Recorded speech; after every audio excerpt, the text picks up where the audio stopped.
السلام عليكم ورحمة الله وبركاته. وصفة اليوم هي العصيدة الليبية. نحاولوا في الفيديو هذا إن شاء الله نعرضوها بطريقتين أو ثلاثة. حنعرضها بالطريقة التقليدية ونحكي عليها، وبعدين في نهاية الفيديو نعرض الطريقة الأسهل والعملية جدا لإعدادها. طبعا العصيدة الليبية ممكن تكون سحور في الأيامات المباركة هذه. في اللي يستخدمها في فطور في الأيامات العادية، أيامات الإجازات. والأهم من هيك إن هي في معظم المناطق الليبية عند استقبال المولود العصيدة تكون تقدم للضيوف عند المبارك المولود الجديد. نحاول ان احنا نعرضوها بالمقادير، بس المقادير هذه حتتغير بعدين شوية حسب نوع الدقيق. طبعا الدقيق اللي نستعمل فيه هو الدقيق الأورجانيك، فيكون لونه مش اللي هو العضوي، فيكون لونه مش أبيض هلبة، وهذا النوع يشرب شوية في المية. فمبدئيا بنخلو مقدارين مية زيهم مقدارين دقيق.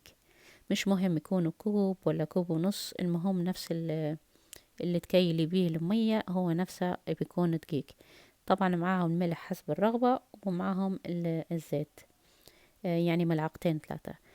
اللي فوق الطنجرة نحاول ناخدوها واسعة شوية، اللي هو المغرف اللي نسموه فيه في ليبيا، هذا اللي نستعمله فيه للتعصيد. اللي مش موجود عنده بيستعمل طبعا المغارف اللوح، تكون يعني كبيرة شوية باش تساعدك على التعصيد.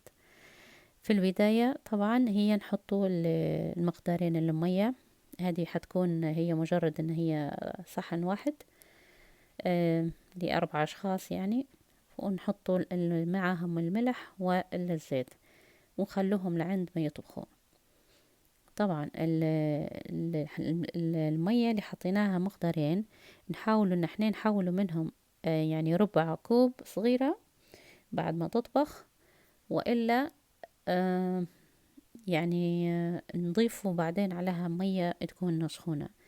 لكن الفرق ان هي مقدار المية الموجودة توا، مثلا نحينا منها سو معناها كوب وثلاث ارباع، نحاول حتى دقيقة نحطه كوب وثلاث ارباع. يعني نحاول في التصعيدة الاولى اللي هي مهمة جدا ان احنا نكونوا مقدار المية بالتساوي مع مقدار الدقيق في التصعيدة الاولى هذه.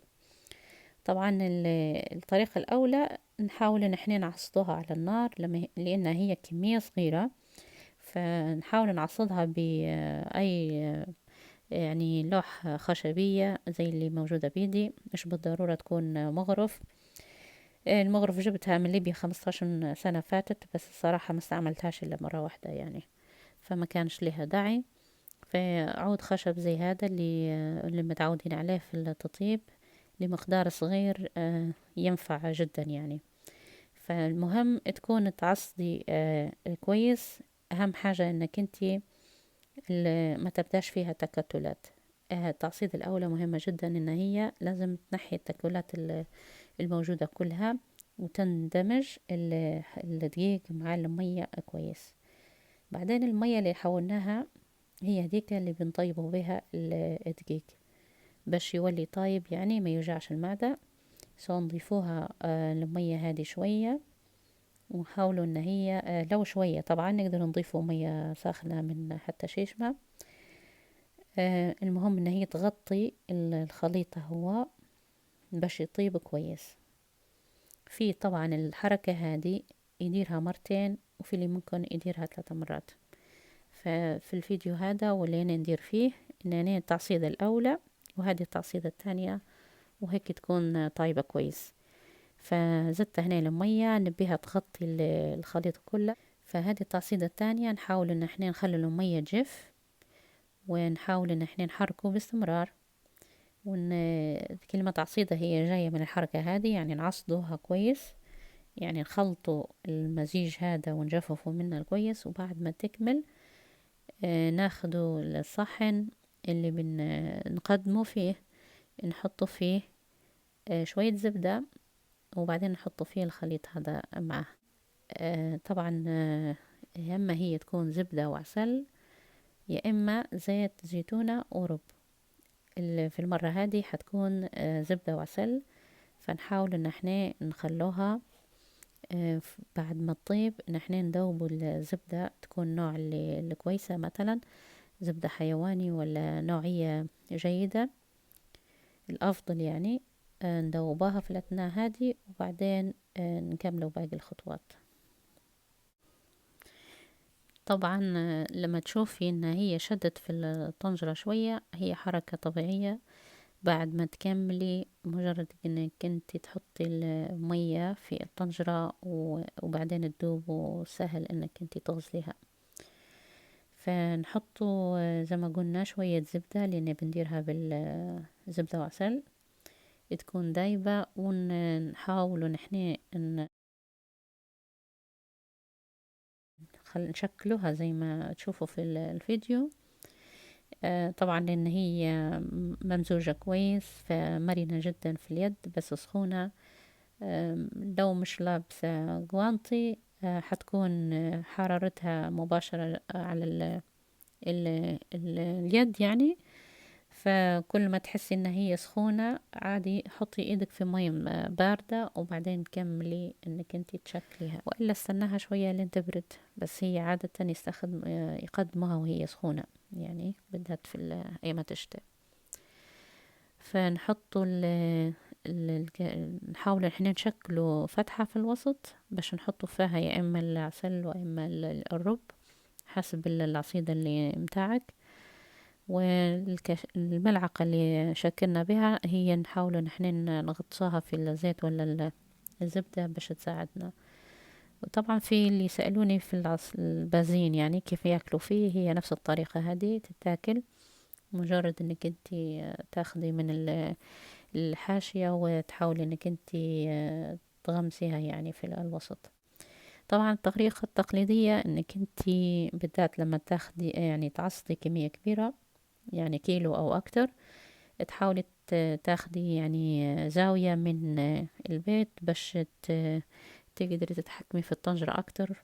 يعني تمسكيها بالرجل، واليد هي فيها المغرف ولا العصا اللي بتديري بيها، باش تساعدك على التعصيد اكتر. والحركة هذه يعني تبي مصل تبي عضلات. فمعظم اللي توا نعرفهم هلبة انهم يحاولوا انهم يسهلوا على روحهم. فلو عندك مضرب يدوي زي الموجود في الصورة، يكون نوعية كويسة احسن باش ما يفسدش منك. هذا هو نمبر 1 في التعصيد العصيدة، لانك انتي حاولي انك تعصديها مباشرة وهي في وسط الطنجرة يعني. وطبعا الطنجرة تكوني مش خايفة عليها ان هي تتخبش. بالنسبة للعجانة، هذا الاختيار الثاني. هي العجانة كويسة في البازين، لكن في العصيدة يعني متعب شوية انك انت بتعصديها المرة الاولى وبعدين بترديها تاني، فتلقي روحك بتغسلي الصحن وبتزيدي تعاودي فيه، وهيك تحسي فيها يعني حكاية. لكن المضرب اليدوي زي ما نشوفوا فيه، مية تطبخ معها الملح والزيت، نحط الدقيق اللي احنا الكمية اللي مساوية للمية، ناخد المضرب اليدوي ونحاول احنا نحركه به. طبعا هذه اسهل اسهل اسهل اسهل طريقة، وعلاش لا طالما هي بتوصلك لنفس النتيجة اللي احنا نبوها. فهذه التعصيدة الاولى اللي قلنا عليها مهمة. فعلى المضمون لما تستعمل المضرب حتجيك 100% ما فيهاش ولا تكتلات. هذه التعصيدة الأولى، وبعدين نضيفوا لها المية اللي حولناها على جنب زي ما درنا في بداية الفيديو. نستعمل الملعقة هنا عادي، نحاول ان احنا نقسموا العصيدة بالملعقة الخشبية باش تطيب في المية اللي حطيناها. وبعدين لعند ما تجف المية نزيد نحاول نعصدها للمرة الثانية، وفي المرة هذه حتى هي بنستعمله المضرب اليدوي. وهكذا لعند ما نتبعوا نفس الخطوات اللي اتبعناها في العصيدة الأولى. وهنا حتكون في شوية اختلاف في التشكيل يعني، بس حتشوفوه في نهاية الفيديو وتوا نشوفوا نحاول ان احنا منقصش على الخطوات هذه، لانها ممكن بعض الاخوات اللي يطلبوا مني الطريقة ان هي تكون مهمة عندهم. وهي عدم نجاح العصيدة دائما في وجود تكتلات في المزيج هذا نفسه يعني. فخليكم على الفيديو ونتلاقوا في نهاية إن شاء الله عند التشكيل.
وبعد ما شكلنا العصيدة الثانية اللي هي بزيت الزيتونة والرز، نحاول اننا نشكل حاجة مختلفة يحبوها الصغار ويحبوها بعض العائلات طبعا. هي تشكيلة ممكن يسألوا عليها بعض. تكون بحاشية السكينة مثلا، حاجة تشكيلتها مثلثة في نهايتها، تدهنيها بشوية زيت وباش يساعدك السكينة ان هي ما تلصقش على العصيدة. وزي ما تشوفوا مجرد ان احنا نحاول ان نديروا العلامة هذه على العصيدة نفسها وتتشكل عندنا على هيئة وردة في النهاية، نحاول نحطوا لها فتحة في الوسط ونحطوا فيها يا إما عسل وإلا رب زي ما نحبوا، وتتقدم وصحتين وعافية للجميع. وكان هذا فيديو اليوم، إن شاء الله يكون نال إعجاب الجميع، وإن شاء الله تكونوا استفدتوا منها بفكرة أو بأخرى. وفي النهاية أستودعكم الله جميعا، والسلام عليكم.